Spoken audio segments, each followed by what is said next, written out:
안녕하세요. 저는 결혼 7년 차 된 주부이자 직장인입니다.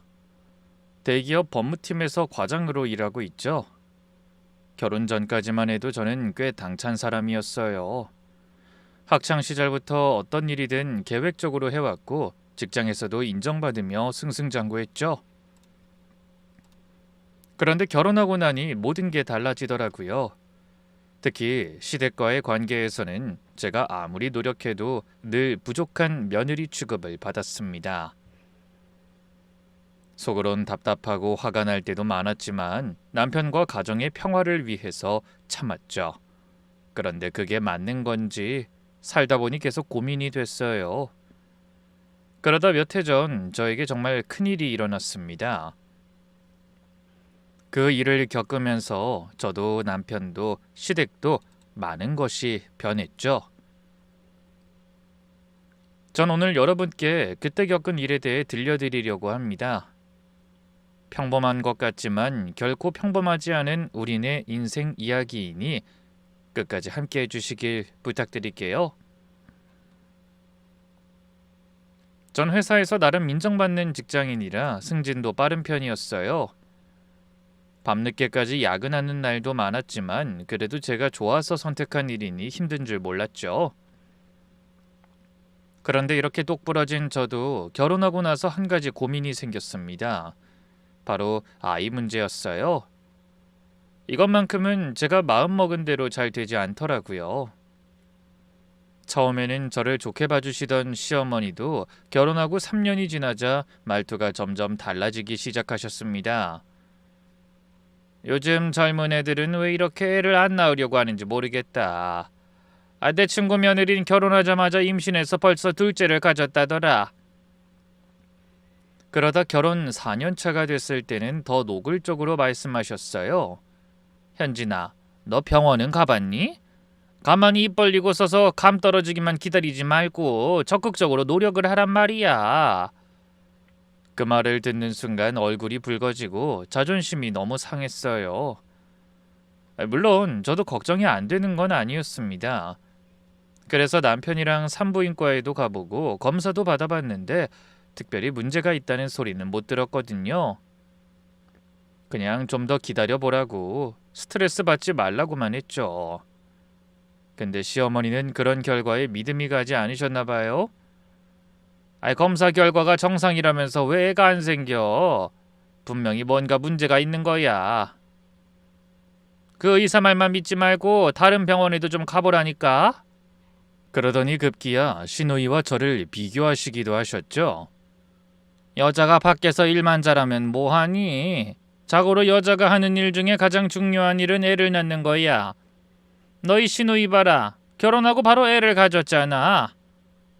시누이는 저보다 2살이 어리지만 결혼을 일찍 해서 아들이 둘이나 있었어요. 그런 시누이와 아이 못 낳는 저를 비교하시며 이런 말씀도 하셨습니다. 너도 당장 그 시답지는 회사 생활 그만두고 애부터 갖도록 노력해라. 일하면서 스트레스 받고 야근하고 그러니까 몸이 망가져서 애가 안 생기는 거야. 여자가 뭘 그렇게까지 일을 해. 당장 그만두고 집에서 몸 관리나 해. 시어머니는 당연하다는 듯이 그렇게 말씀하셨어요. 제가 일하는 게 죄라도 되는 것처럼요. 저는 혹시 아버님이 저를 위해 한마디라도 해주시지 않을까 하며 바라봤습니다. 하지만 시아버지는 그냥 TV만 열심히 보고 계시더군요. 아버님은 평소에도 말씀이 없고 집안일에 참견하는 걸 싫어하셨죠. 그래도 남편은 다르겠지 싶어 하소연도 해봤습니다. 오늘 어머님 댁 갔을 때 또 회사 그만두라고 그러셨어. 내가 너무 힘들게 일해서 애 못 낳는 거라고. 하지만 남편도 저에게 실망을 주긴 마찬가지였어요. 제 말을 듣고 위로하긴커녕 한숨만 쉬더니 이렇게 말했거든요. 엄마가 오죽 속상하시면 그러시겠어. 이해해드려. 그 순간 정말 허탈했어요. 남편마저 시어머니 편이라는 걸 확인하니 울컥하더라고요. 제가 얼마나 힘든지 얼마나 상처받았는지는 생각도 안 하고 그냥 시어머니가 속상하시니 이해하라고만 했죠. 그래서 섭섭한 마음에 저도 모르게 이런 말이 튀어나왔습니다. 자기야, 나도 아이 갖고 싶어. 근데 그게 내 맘대로 되는 게 아니잖아. 근데 왜 어머닌 나한테만 그러셔? 엄마 입장에선 속상하실 수도 있잖아. 알았어. 다시는 그런 말씀하지 마시라고 할게. 됐지? 남편은 그렇게 말했지만 실제로 시어머니께 제대로 말한 적은 없었어요. 별거 아닌 일로 집안에 문제 일으키지 말자고 생각하는 것 같더라고요. 그렇게 결혼 5년 차가 됐습니다. 저는 여전히 임신이 안 됐고 시어머니의 잔소리는 날이 갈수록 점점 심해졌어요. 회사 그만둬라, 일하지 마라, 왜 애가 안 생기냐, 병원 가봐라. 끝이 없었습니다. 솔직히 그쯤 저는 지치다 못해 한계를 느끼고 있었어요. 임신이 안 되는 것도 스트레스인데 거기에 시어머니의 압박까지 더해지니 정말 숨이 막히더라고요. 그래서 혼자 몰래 울기도 많이 울었습니다. 내가 뭘 잘못했다고 이런 일이 생긴 거지? 애는 부부가 같이 만드는 건데 왜 나만 이렇게 힘들어야 해? 꼭 내 문제만은 아닐 텐데. 그런 생각이 머릿속에서 떠나질 않았죠. 그런데 정말 기적처럼 그 해 저는 임신을 하게 됐습니다. 몸이 이상해서 설마 하는 마음에 임신 테스트기를 사용해 봤는데 2줄이 떴죠. 처음엔 믿기지 않더라고요. 너무 오래 기다려온 순간이라 혹시 착각이 아닌가 싶었어요. 그래서 서둘러 병원에 가 확실하게 임신임을 확인받고 산모 수첩까지 받았습니다. 그제야 정말 제가 임산부임이 실감나더군요. 저녁까지 기다렸다 남편한테 이 사실을 말했더니 저를 와락 끌어안고 한동안 말이 없더라고요. 그러다 떨리는 목소리로 이렇게 말했죠. 현진아, 고마워. 내가 아빠가 되다니 정말 믿기지 않는다. 진짜 고생했어. 나 앞으로 너랑 우리 아기한테 부끄럽지 않은 사람이 되도록 열심히 노력할게. 그런 말을 들으니 또 울컥해서 눈시울이 붉어졌어요. 그 순간만큼은 정말 행복하더라고요. 그 후로 흥분한 남편이 시댁에 이 사실을 알리자 시어머니도 너무 기뻐하셨어요. 정말이지? 내가 그렇게 매일같이 기도했는데 드디어 된 거야? 현진아, 정말 잘했다. 우리 며느리. 시어머니가 절 그렇게 칭찬하신 건 그때가 처음이었어요. 그 말 한마디에 그동안의 서운함이 눈 녹듯 사라지는 것 같았죠. 평소 말없고 무뚝뚝하기만 한 시아버지도 웃으면서 축하해 주셨고 시누이도 축하한다고 전화까지 했더라고요. 온 가족이 기뻐하니까 저도 덩달아 더 행복해졌습니다. 그때부터 저는 몸가짐을 정말 조심히 했어요. 회사에도 임신 사실을 알리고 무리한 업무는 피했죠. 야근도 줄이고 점심도 꼭 챙겨 먹었어요. 아이를 위해서라면 뭐든 할 수 있었거든요. 병원에 갈 때도 꼭 남편과 동행해 초음파로 아기를 보고 심장 소리도 들었습니다. 처음엔 작은 점 같았던 아기가 점점 사람 모양을 갖춰가는 게 신기하고 감동적이었어요. 심장 소리를 처음 들었을 땐 남편도 저도 눈물을 흘적였죠. 저렇게 작은 생명이 내 안에 있구나. 내가 정말 엄마가 되는 거야. 그런 생각에 가슴이 벅차올랐습니다. 그렇게 임신 12주가 지나니까 입덧도 조금 줄어들고 안정기에 접어들었다는 말을 듣게 됐어요. 조금만 더 있으면 성별도 알 수 있다고 하더군요. 남편과 저는 아기 이름을 뭐로 할지 이야기하기도 했어요. 그리고 아이방은 어떻게 꾸며야 할지, 유모차는 어떤 걸로 살지 행복한 고민을 하며 하루하루를 보냈습니다. 하지만 사람 일이라는 건 정말 뜻대로 되지 않는 것 같아요. 임신 15주째 되던 날, 지금 생각해도 가슴 아파 눈물 나는 일이 벌어졌거든요. 그날도 평소와 다를 바 없는 평화로운 아침으로 시작한 하루였습니다. 그런데 출근 준비를 하는 동안 갑자기 배가 아프기 시작했어요. 처음엔 그냥 소화가 안 되는 건가 싶었는데 통증이 점점 심해지고 화장실에 갔더니 하혈을 하는 거예요. 너무 놀라서 손이 떨렸습니다. 출근하려던 남편과 함께 급하게 병원에 갔는데 의사 선생님의 표정이 심상치 않았어요. 아기 심장이 뛰질 않네요. 그 말을 듣는 순간 머릿속이 하얘지더군요. 얼마 전까지도 멀쩡하게 뛰던 아이 심장이 멈췄다니 믿을 수 없었어요. 놀라서 아무 말도 못하는 저희 부부에게 의사는 안타까운 목소리로 너무나 잔인한 한마디를 내뱉었습니다. 유산입니다. 그 말이 믿기지 않아 그냥 멍하니 앉아 소리 없이 눈물만 흘렸던 것 같아요. 어떤 아이든 다 소중하겠지만 그 아이야말로 정말 귀하디 귀한 아이였어요. 5년을 기다려서 어렵게 가진 아이였는데 그렇게 쉽게 떠나버리다니 태어나서 생전 처음 겪는 아픔이었습니다. 그런 충격과 슬픔 뒤에 따라오는 건 끝없는 자책이었어요. 내가 뭘 잘못한 걸까? 더 조심해야 했는데, 회사를 더 일찍 쉬어야 했는데, 나 때문에 어렵게 찾아온 아이가 떠나버린 거야. 아가야 미안해. 엄마가 미안해. 그런 생각들이 마음을 무겁게 짓눌렀습니다. 수술받고 집으로 돌아오는 길, 남편과 저 사이에는 무거운 침묵만 흘렀어요. 남편도 실망이 이만저만이 아닌지 처음에는 애써 위로해주다 제가 눈물을 멈추지 못하니 입을 꾹 다물고 운전만 하더군요. 잠시 후 집에 돌아왔지만 아무것도 할 수가 없어 계속 누워만 있었어요. 그렇다고 잠을 자는 것도 아니었죠. 밥도 안 먹히고 잠도 안 오고 그냥 멍하니 누워서 천장만 바라봤습니다. 남편이 기운을 차리고 이것저것 챙겨주려 했지만 솔직히 아무것도 눈에 들어오지 않고 귀찮기만 했어요. 다음 날도 상황은 마찬가지였고 저는 결국 회사에 한 달 병가까지 냈습니다. 몸도 회복해야 하지만 마음이 너무 힘들었거든요.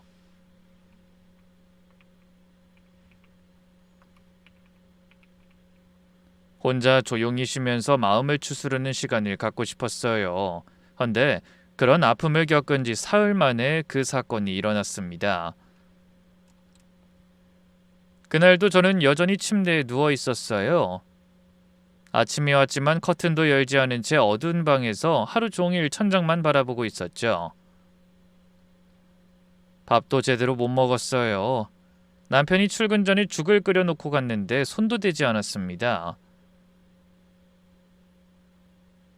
입맛이 없다기보다는 뭔가를 먹는다는 행위 자체가 너무 힘들더라고요.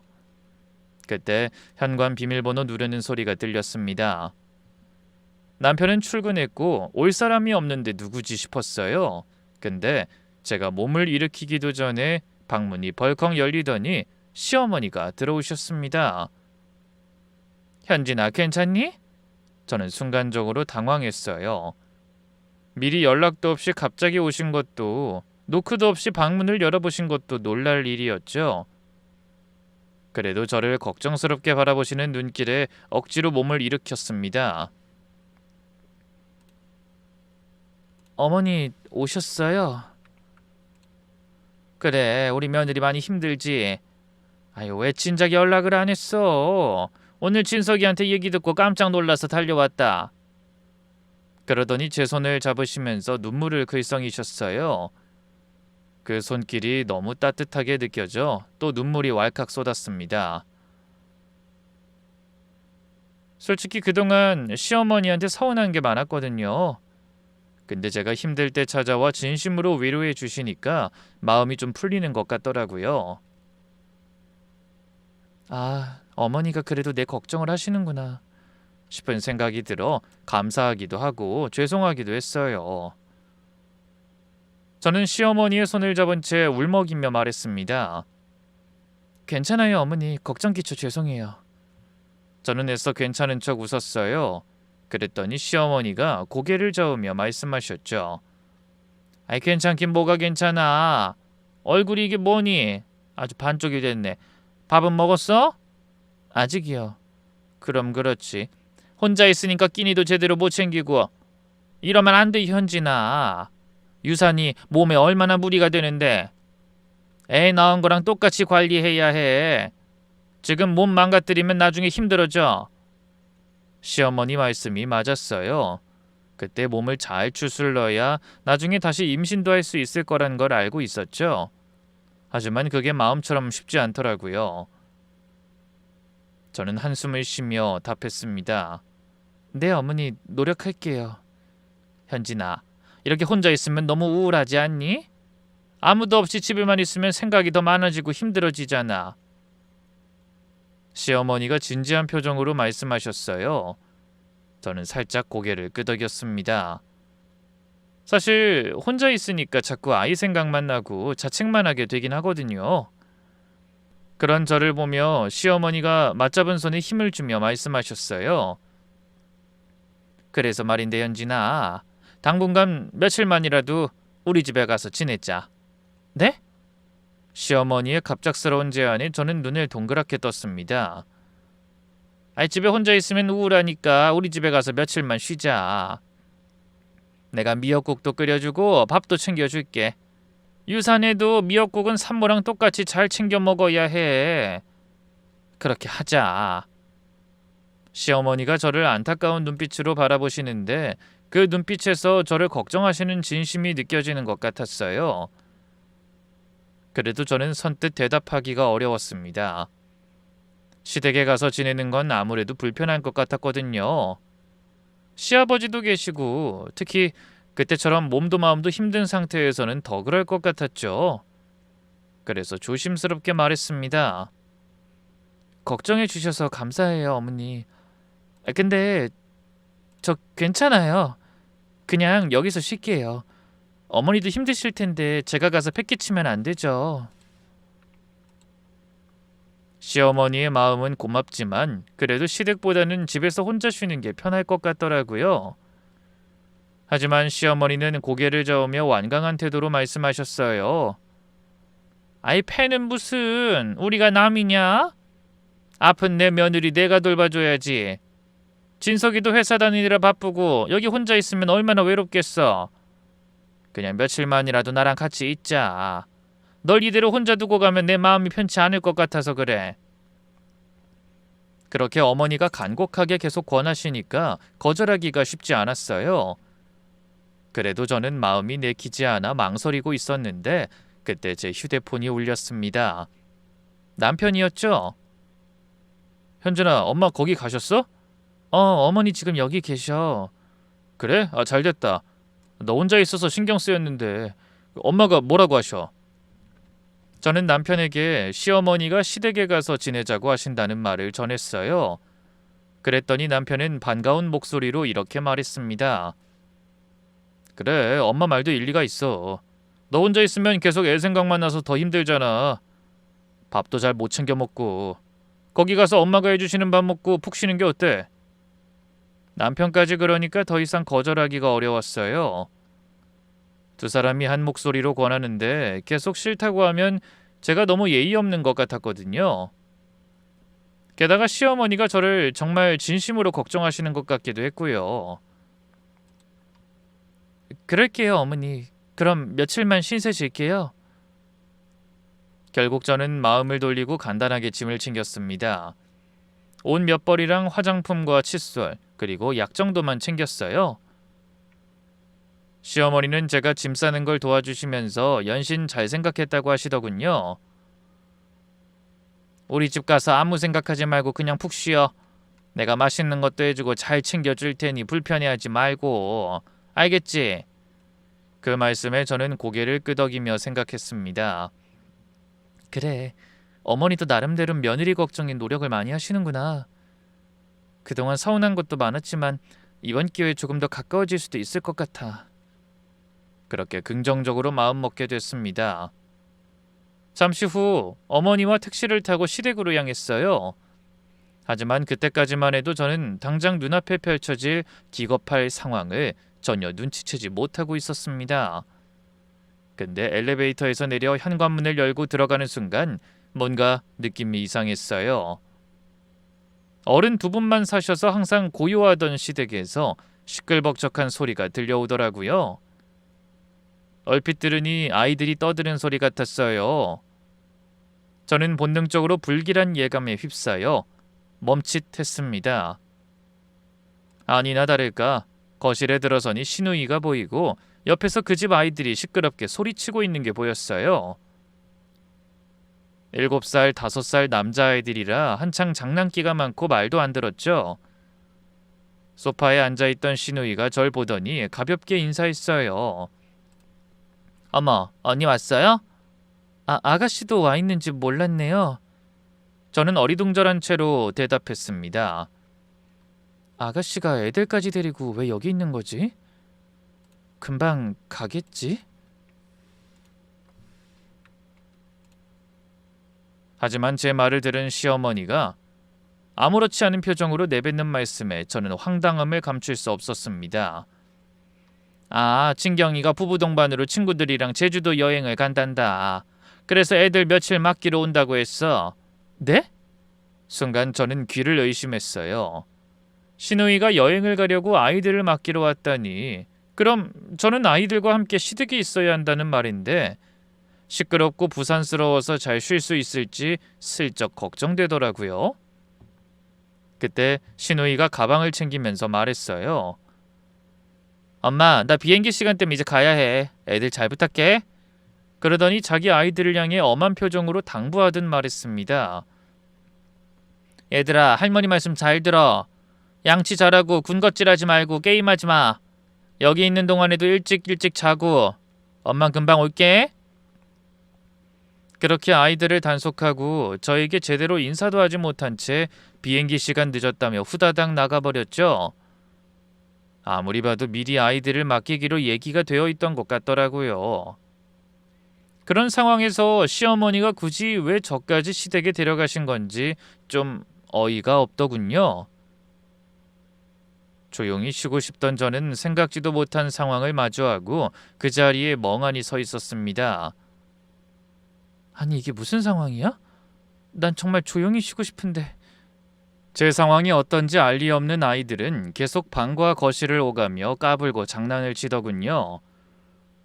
가끔 입으로 시끄럽게 총소리를 내거나 소리를 지르기도 했어요. 저는 얼른 고개를 돌려 시어머니를 바라봤습니다.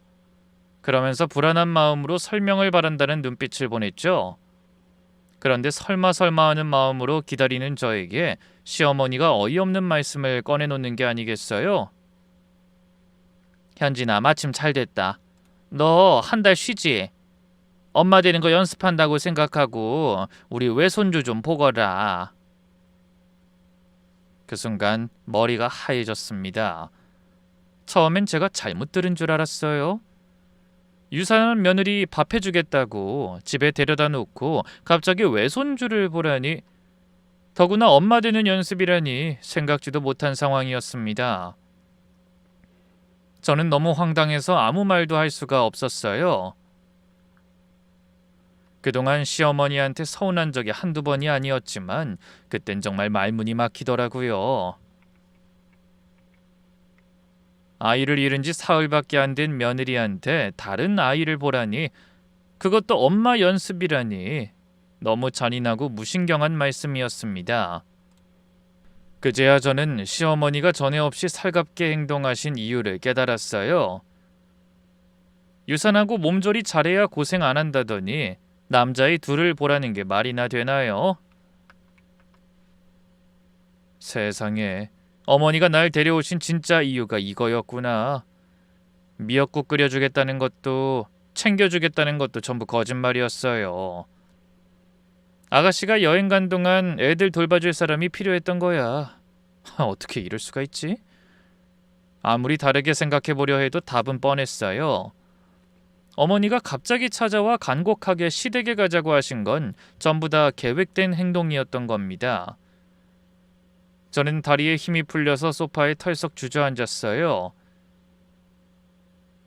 아이들은 여전히 시끄럽게 떠들고 있었고 시어머니는 당연하다는 듯이 저만 쳐다보고 계셨죠. 저는 너무 어이없어 이게 지금 현실인가 싶더라고요. 꿈이라면 빨리 깨고 싶었어요. 하지만 아무리 부정해봐도 눈앞의 광경은 달라지지 않았습니다. 저는 멍하니 앉아 장난치는 아이들을 바라봤어요. 그리고 어떻게 해야 그곳에서 벗어날 수 있을지를 고민했죠. 그때 시어머니가 방으로 들어가며 말씀하셨어요. 현진아, 멍하게 있지 말고 애들 좀 봐라. 시끄러워서 정신이 하나도 없다. 전 여전히 아무 말도 할 수가 없어 그냥 그 자리에 앉아 있었습니다. 분노와 배신감 그리고 허탈함이 한꺼번에 밀려와 머릿속이 너무 복잡했거든요. 그래서 일단 화장실로 들어갔어요. 잠시라도 혼자 있고 싶더라고요. 그래서 화장실 문을 잠그고 변기 뚜껑 위에 앉아 남편에게 전화를 걸었어요. 제가 저한 당혹스러운 상황을 말해줘야겠다고 생각했죠. 남편이라면 뭔가 해결책을 제시해 줄 수 있을 거라고 믿었거든요. 진석 씨, 나야. 잘 도착했어. 그게 지금 어머님 댁에 아가씨 애들이 와 있어. 어? 진경이 애들이? 왜? 저는 떨리는 목소리로 상황을 설명했어요. 시누이가 여행 간다고 아이들을 맡겼다는 것과 시어머니가 그 애들 돌보는 일을 저한테 떠넘기시며 엄마 연습하라고 말씀하셨다는 것도 전했죠. 헌데 그 말을 들은 남편이 잠시 침묵한 뒤 꺼내놓은 말에 저는 다시 한번 절망감을 느껴야 했습니다. 내심 남편이 저에게 미안해하며 그 모든 상황을 정리해 줄 거라고 기대했는데 그런 저를 허탈하게 만드는 소리를 늘어놓은 거죠. 그래? 좀 힘들겠네. 근데 현진아, 원래 정신없어야 슬픈 것도 빨리 있는 거야. 집에서 혼자 우울하게 있는 것보단 오히려 시끌벅적하게 지내는 게 나을 수도 있어. 그 말을 듣는 순간 전 걷잡을 수 없이 밀려오는 실망감에 입술을 깨물었습니다. 자기야, 나 유산한 지 사흘밖에 안 됐어. 근데 애들을 보라고? 아직 몸도 마음도 힘든 사람한테? 아니, 그런 게 아니라 혼자 있는 것보단 기분 전환도 되고. 기분 전환? 우리 애는 태어나지도 못하고 떠났는데 다른 애들 보면서 기분 전환하는 게 말이나 되는 소리야? 난 아직 애들 볼 때마다 가슴이 찢어지는 것 같다고. 저는 목소리가 높아지려는 걸 억지로 참았어요. 화장실 밖에까지 제가 소리치는 게 들릴까봐 조심해야 했죠. 하지만 남편은 그런 제 마음을 전혀 이해하지 못하는 것 같더군요. 현진아, 며칠만 좀 참아. 진경이 부부도 오랜만에 여행 가는 거고 엄마 혼자 애들 보기 힘드시잖아. 아빠야 뭐 도움 안 되실 거고. 네가 좀 도와드리면 좋잖아. 저는 더 이상 말해봐야 소용없다는 걸 깨달았어요. 남편마저 제 마음을 모르는데 다른 사람들이 알 리 없다는 생각도 들었죠. 그래서 전화를 끊고 화장실에 앉아 한참을 울었습니다. 근데 그때 화장실 문을 쾅쾅 두드리는 소리가 들렸어요. 시어머니 목소리도 들렸죠. 현진아, 거기서 뭐하니? 게으름 피우지 말고 나와서 애들 밥 좀 챙겨 먹여라. 저는 눈물을 닦고 심호흡하며 거울을 봤어요. 눈이 빨갛게 부어 있었지만 어쩔 수 없었죠.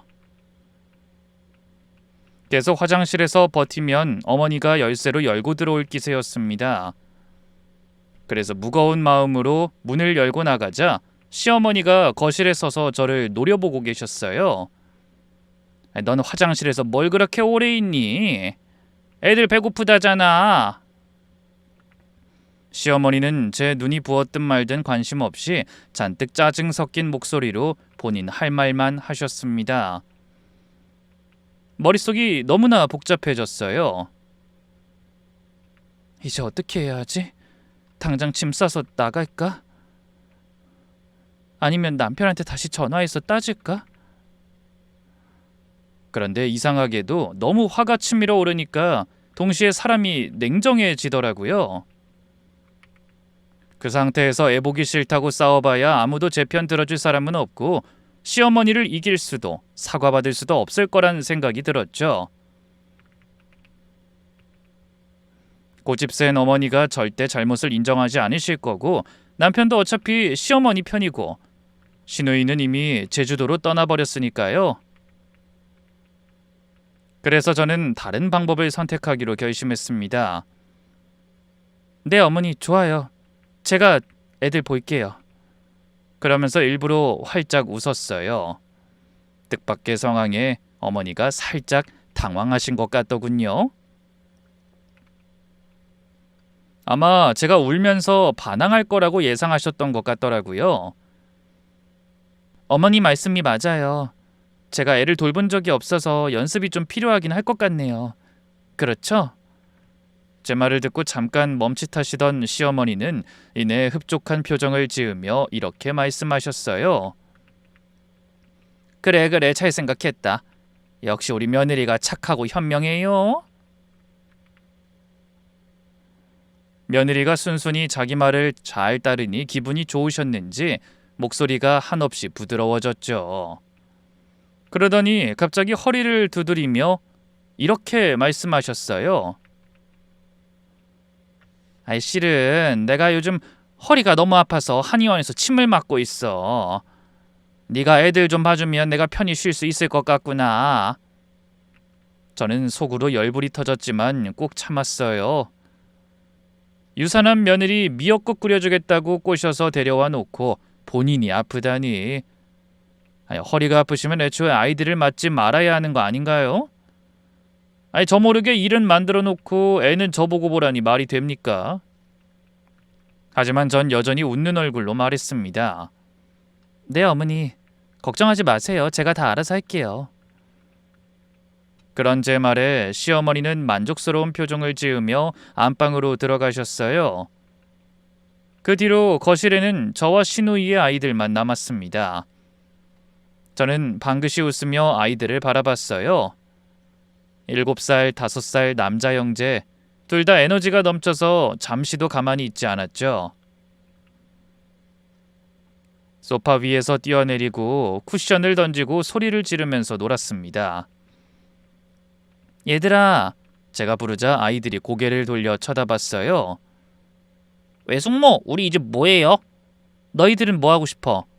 제가 부드러운 목소리로 묻자 아이들이 눈을 반짝이며 대답했습니다. 과자 먹고 싶어요. 만화도 실컷 보고 싶어요. 그래, 좋아. 다 해. 하고 싶은 건 해야지. 외숙모가 다 허락해 줄게. 아이들이 환호성을 질렀습니다. 그래서 저는 그 길로 아이들을 데리고 마트에 가서 먹고 싶다는 걸 잔뜩 사왔어요. 과자, 젤리, 초콜릿, 음료수, 라면, 그리고 그걸 전부 거실에 펼쳐놓으며 말했죠. 자, 먹어. 마음껏 먹어. 아이들은 설레는 목소리로 눈을 빛내며 물었습니다. 진짜요? 할머님 밥 먹기 전에 과자 먹으면 안 된다고 했는데. 엄마가 있었으면 난리 났을 거예요. 맨날 이러는 것도 아닌데 뭐. 하루쯤은 괜찮아. 외숙모가 허락했으니까 먹고 싶은 만큼 다 먹고 하고 싶은 거 실컷 해. 그 말이 떨어지기가 무섭게 아이들은 신나서 과자를 먹기 시작했어요. 물론 거기서 끝이 아니었죠. TV를 켜서 만화도 틀어주며 말했습니다. 자, 만화도 마음껏 봐. 보고 싶은 거 다 봐도 돼? 진짜요? 엄마는 딱 30분만 보라고 했는데. 괜찮아. 오늘은 특별히 무제한이야. 그리고 게임하고 싶으면 그것도 마음껏 해도 돼. 아이들은 기뻐서 어쩔 줄 몰라 했어요. 저는 흐뭇한 표정으로 소파에 앉아 아이들을 지켜봤죠. 과자를 먹고 음료수를 마시고 만화를 보면서 깨르르 웃는 아이들. 저는 그 모습을 보면서 속으로 생각했습니다. 그래요, 어머니. 제가 오늘 엄마 연습 제대로 해볼게요. 단 제 방식대로 할 테니 두고 보세요. 그러다 저녁 시간이 다가와 시어머니가 부스스한 얼굴로 방에 나오셨어요. 아이들이 과자 먹고 만화 보며 노느라 조용하니 푹 주무신 것 같더군요. 현진아, 애들 밥은 먹였니? 저는 고개를 저었어요. 아니요, 애들이 과자를 많이 먹어서 저녁은 안 먹겠대요. 뭐? 과자를 얼마나 먹였길래? 시어머니는 움찔하며 거실을 둘러보셨어요. 그러다 과자 봉지들이 빈 음료수병이 널브러진 난장판을 보시더니 눈이 휘둥그레졌습니다. 어머나, 이게 뭐야? 애들한테 과자를 이렇게나 많이 먹였어? 네, 어머니. 애들이 먹고 싶다고 해서요. 제가 마트에 데려가서 먹고 싶은 거 다 사줬어요. 애들이 얼마나 좋아했는지 몰라요. 저 잘했죠? 뭐야? 아니, 저녁도 먹기 전에 과자로 배를 채우게 하면 어쩌니? 거기다 저건 탄산음료 아니니? 아유, 얘가 큰일 나겠네. 진경이는 애들 절대 탄산음료 못 마시게 하는데. 시어머니가 놀라서 인상을 잔뜩 찌푸리셨어요. 어머, 그래요? 전 아이를 키워본 적이 없어서 몰랐어요. 애들이 원하는 대로 해주면 되는 줄 알았거든요. 그러자 말문이 막히는지 한숨만 쉬며 딱히 따지진 못하셨죠. 아마 본인이 저한테 애들 보라고 했으니까 할 말이 없으셨나 봐요.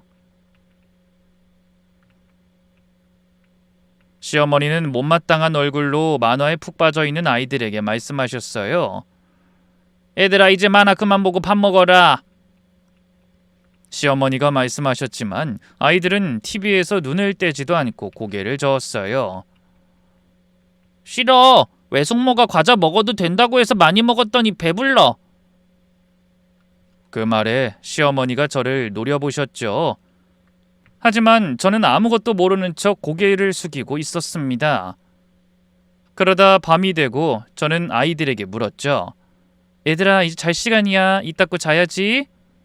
싫어. 더 놀 거야. 잠 안 온단 말이에요. 그래? 그럼 더 놀아. 외숙모가 허락해 줄게. 정말요? 우와, 신난다. 하지만 그 모습을 지켜보던 시어머니는 기겁하셨습니다. 아이, 현진아, 그게 무슨 소리야. 이제 애들 재워야지. 벌써 10시잖아. 아, 그래요? 저는 아이 키워본 적이 없어서 몰랐어요. 근데 애들이 안 자겠다는데 꼭 재워야 해요? 어떻게 재워요? 그러면서 맹한 표정을 짓자 시어머니가 할 말을 잃으신 것 같더군요. 그 와중에도 아이들은 신나서 계속 놀았어요. 시아버지가 방에서 나오며 짜증을 내시더군요. 아이, 시끄러워서 잠을 못 자겠네. 애들 조용 좀 시켜요. 그때 아이들이 대답했습니다. 외숙모가 마음대로 놀아도 된다고 했어. 그 말에 시아버지가 고개를 돌려 저를 쳐다보셨어요. 저는 어깨를 으쓱하며 말했죠. 죄송해요, 아버님. 저는 애들이 싫다고 하면 어떻게 해야 할지 모르겠어요. 그렇다고 아가씨 애들을 때릴 순 없잖아요. 시아버지는 한숨을 쉬며 방으로 들어가셨고 어머니가 저를 한심하게 바라보며 말씀하셨어요. 아휴, 머리야.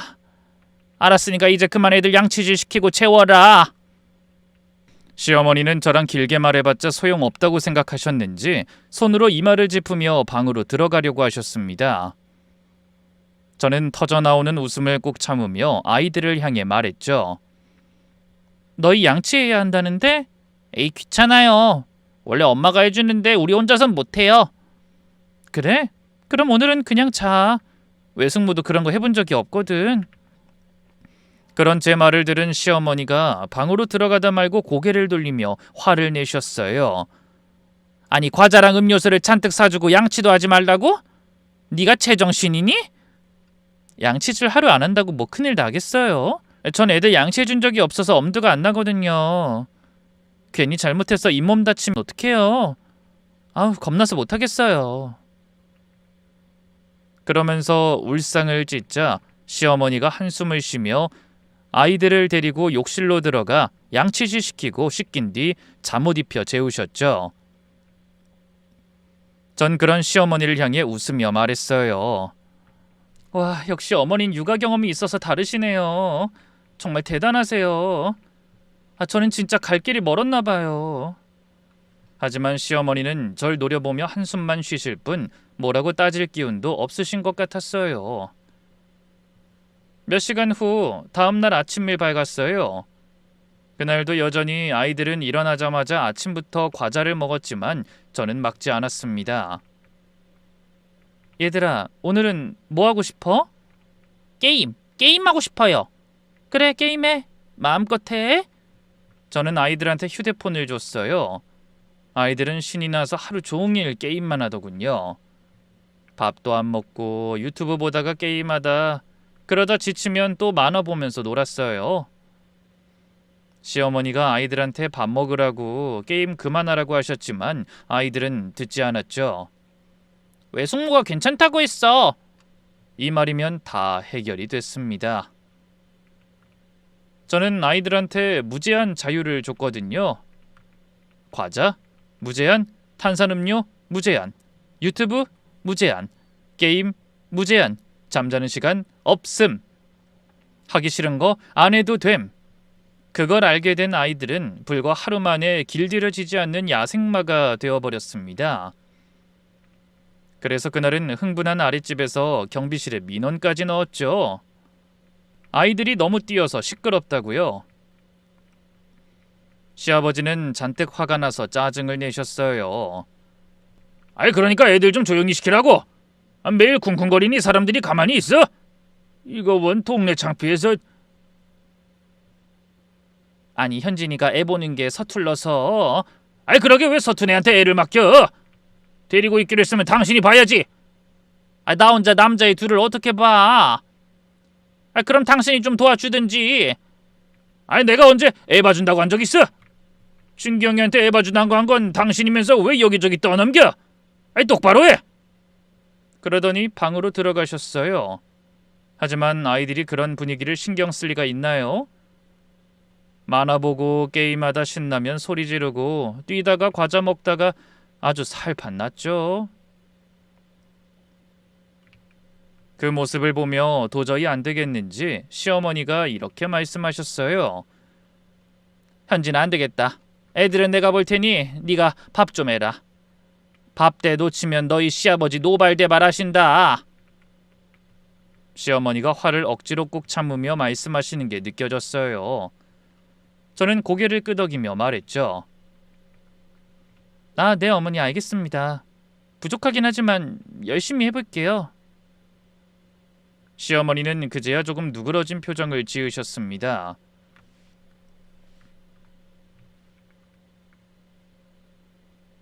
하지만 정작 제 머릿속에는 무슨 생각이 있는지는 전혀 모르고 계셨죠. 저는 뒤돌아서 부엌으로 들어서며 씩 웃었습니다. 모든 게 저의 계획대로 되고 있었거든요. 시어머니가 직접 아이들을 보겠다고 하셨으니 이제 다음 차례였죠. 저는 앞치마를 두르고 망설임 없이 냉장고를 열어봤어요. 된장, 두부, 호박, 파, 콩나물, 생선, 시어머니가 미리 장을 봐두신 것 같더라고요. 저는 그 재료들을 하나씩 꺼내보며 생각했어요. 된장찌개 끓이고 생선 굽고 콩나물 볶음하고 밥만 지으면 되겠다. 그렇게 계획을 세우고 서둘러 움직였습니다. 잠시 후 저녁 시간이 다가오자 전 열심히 상을 차렸어요.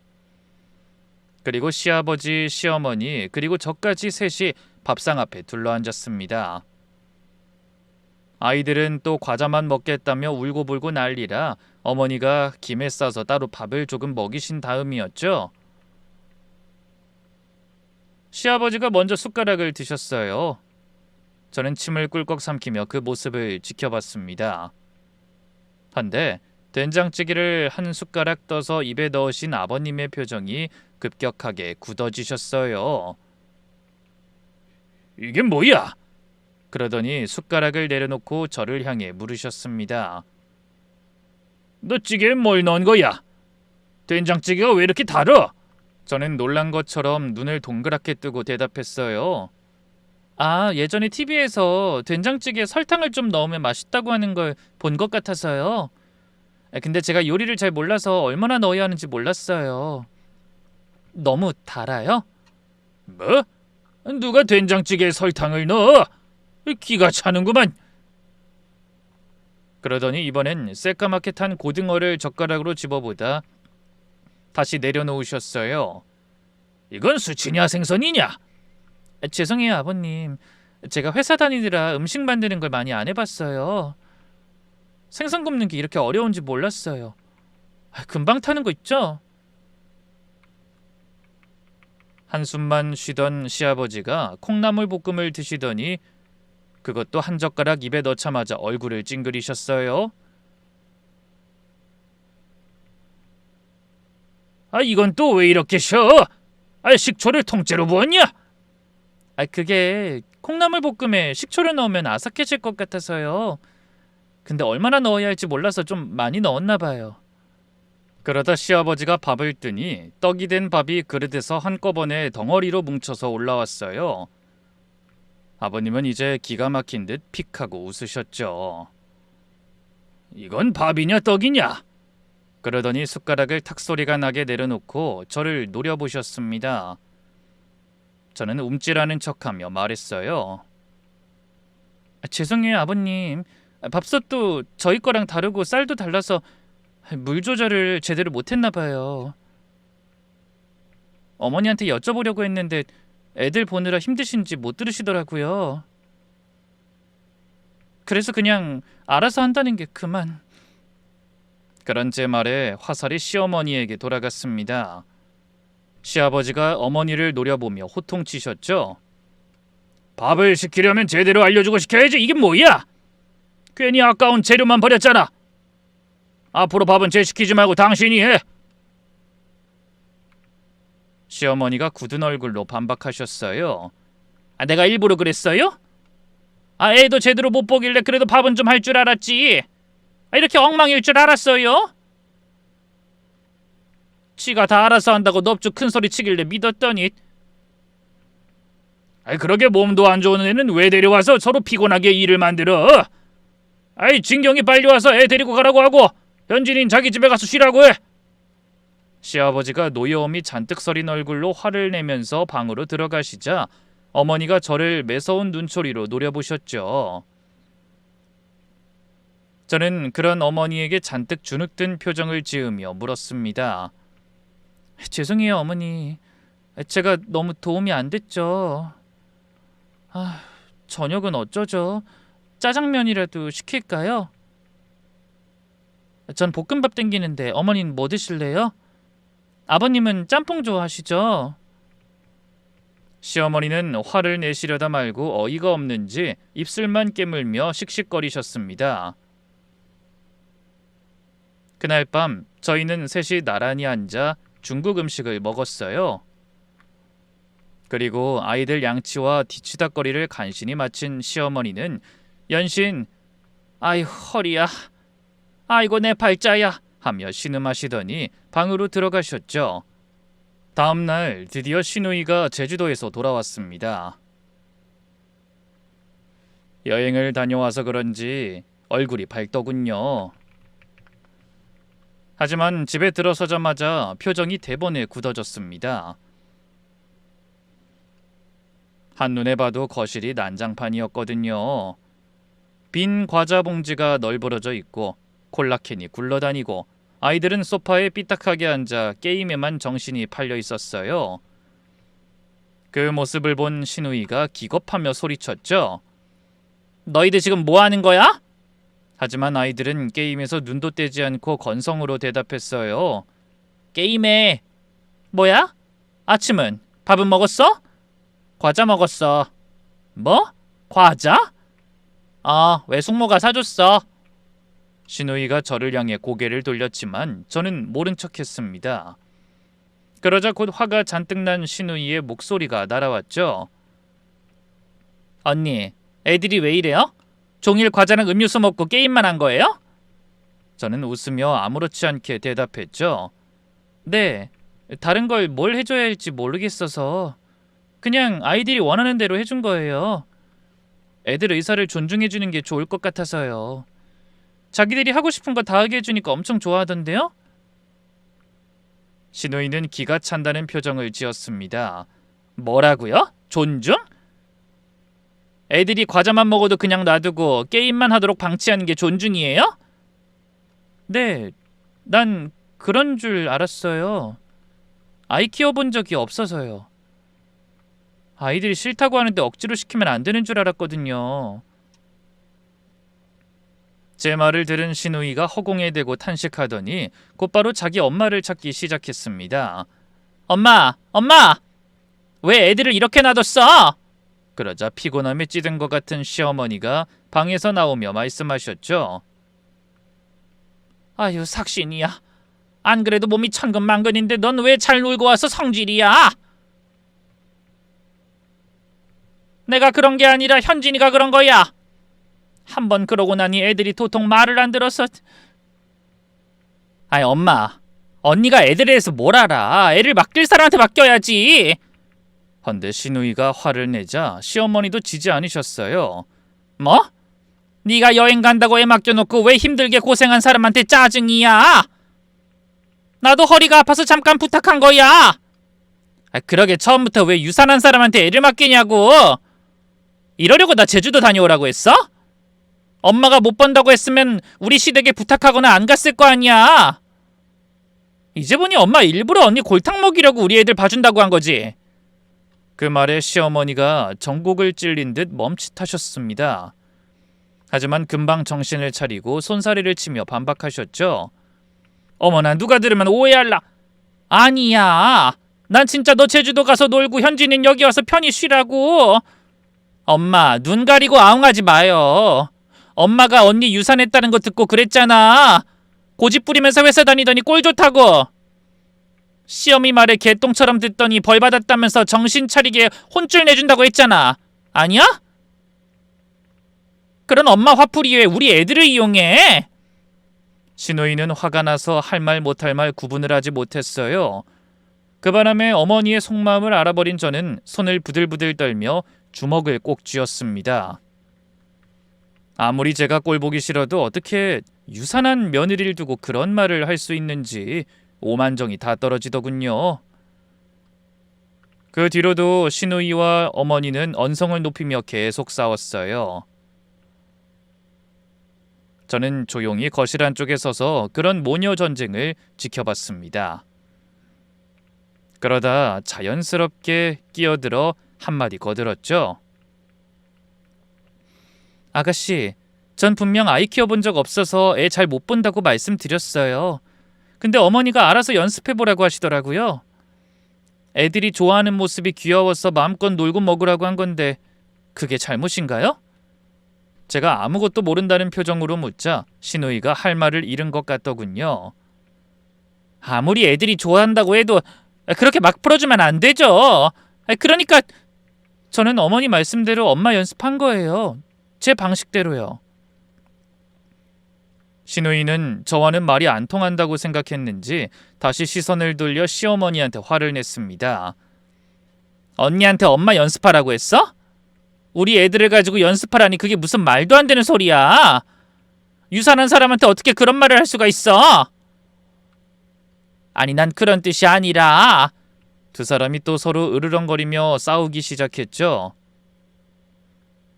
아이들은 그 와중에도 게임에서 눈을 떼지 않았습니다. 오히려 더 큰 목소리로 소리 지르며 게임에 집중했어요. 그러다 7살 난 첫째가 소리치더군요.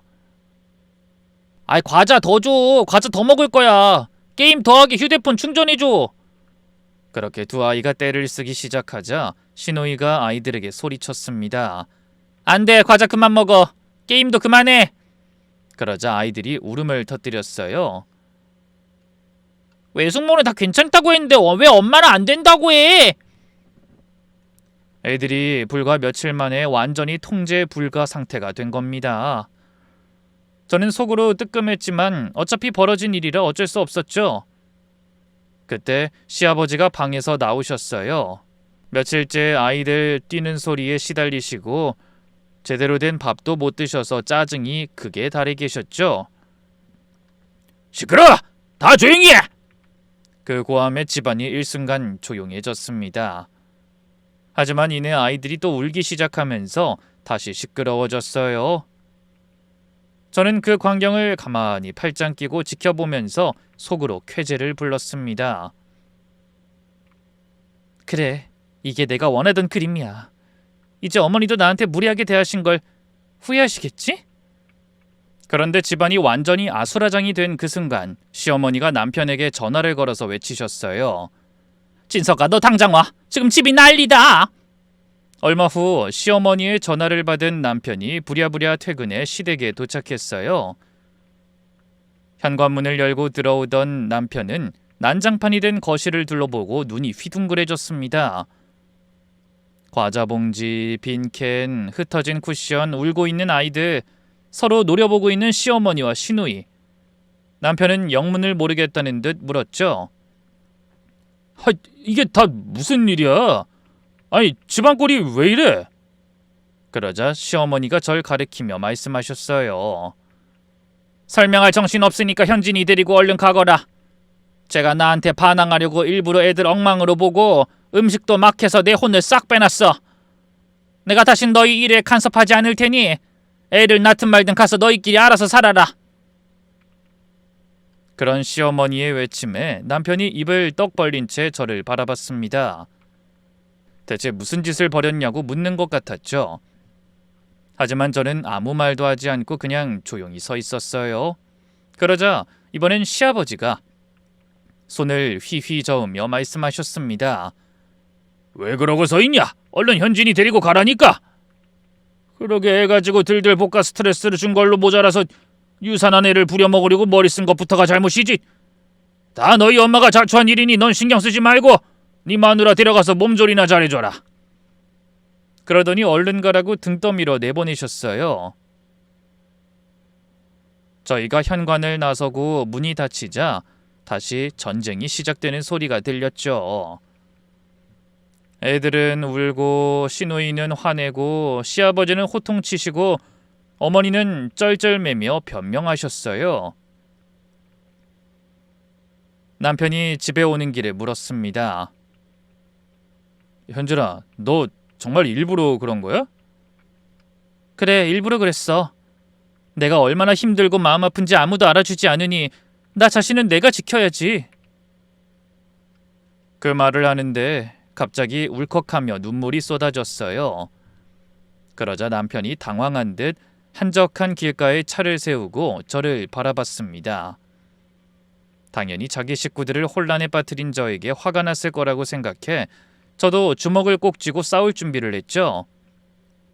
근데 남편의 말은 뜻밖이었어요. 갑자기 한숨을 쉬더니 손을 올려 제 눈물을 닦아주며 이렇게 말하더라고요. 미안해 현진아. 내가 그동안 너무 무심했던 것 같다. 너무 네 편만 들면 오히려 엄마랑 분란이 생길까봐 적당한 선을 지킨다는 게 너를 너무 외롭고 힘들게 한 것 같네. 네가 오죽하면 그랬을지, 어떤 마음으로 그랬을지 생각하니 정말 마음이 아프다. 앞으로는 모든 일에서 네 생각을 가장 먼저 할게. 내 마누라 내가 먼저 챙겨야 하는 건데 너무 늦게 깨달아서 미안해. 생각지도 못한 남편의 사과에 저는 그만 펑펑 울어버렸습니다. 남편은 그런 저를 따뜻하게 안아줬죠. 그 뒤로 저는 남편의 극진한 보살핌을 받으며 건강을 회복했어요. 그리고 다시 아이가 생기면 좋고 안 생겨도 괜찮다는 남편의 말을 들으며 마음을 내려놨죠. 그랬더니 신기하게도 유산하고 6개월 만에 다시 임신하게 됐습니다. 마음이 편하니 아기 천사도 빨리 찾아와 준 것 같더군요. 그리고 이번엔 예쁜 딸을 무사히 출산했답니다. 그렇게 귀한 저희 딸이 오늘 드디어 첫 돌을 맞는 잔치를 했습니다. 양가 어른들과 가족들만 모인 조촐한 잔치였지만 저는 너무나 행복했어요. 가족들은 모두 아이가 건강하게 잘 자라주길 기원하며 저희 부부에게도 축하의 말을 건넸죠. 그 사건 이후로 시어머니의 태도도 완전히 달라졌습니다. 더는 저를 함부로 대하지 않고 늘 먼저 의견을 묻거나 쓸데없는 참견은 하지 않으려고 노력하시는 게 느껴지더라고요. 그래서 저는 그날의 무모한 선택을 후회하지 않기로 했어요. 비록 그때 망가진 아이들의 버릇을 바로잡기 위해 시누이가 고생을 많이 하긴 했지만요. 저는 시누이에게 원망들을 각오를 하고 전화를 했는데 막상 시누이는 제 사과를 웃으며 받아줬어요. 괜찮아요, 언니. 뭐 좀 놀라긴 했지만 같은 며느리 입장으로 언니 마음 이해해요. 그러니까 언니도 우리 엄마 너무 미워하지 말아줘요. 엄마도 많이 반성하시는 것 같거든요. 그렇게 모든 일이 원만하게 해결되어 시어머니에 대한 제 작은 반란과 복수는 성공적으로 막을 내렸습니다. 이제 저는 세상 무엇보다도 귀한 딸과 다정한 남편, 그리고 저를 배려해주는 시댁 식구들과 함께 행복하고 편안한 나날을 보내고 있답니다. 여러분, 만일 그때 제가 부당한 시어머니의 대우를 무조건 참기만 했다면 전 오늘 어떤 모습으로 살고 있을까요? 어쩌면 자기 잘못을 뉘우치지 못한 시어머니는 저를 계속 괴롭히시고 저는 견디다 못해 이혼하거나 스트레스 받아 아직도 아이를 가지지 못했을 수도 있지 않을까요? 그러니 제 사연을 함께 하신 여러분도 이 한 가지만은 꼭 명심해 주셨으면 좋겠습니다. 절대 참는 것만이 최선이 아닙니다. 어떤 방법으로든 부당한 상황에 반발하고 자신을 지키려고 노력해야 하늘도 자신을 돕는다는 걸 저는 이번 일을 통해 깨달았거든요. 그럼 축복 속에 첫 돌을 맞은 저희 딸이 앞으로도 건강하고 바른 아이로 성장할 수 있도록 여러분의 많은 응원 부탁드리며 저는 이만 인사드리겠습니다. 감사합니다.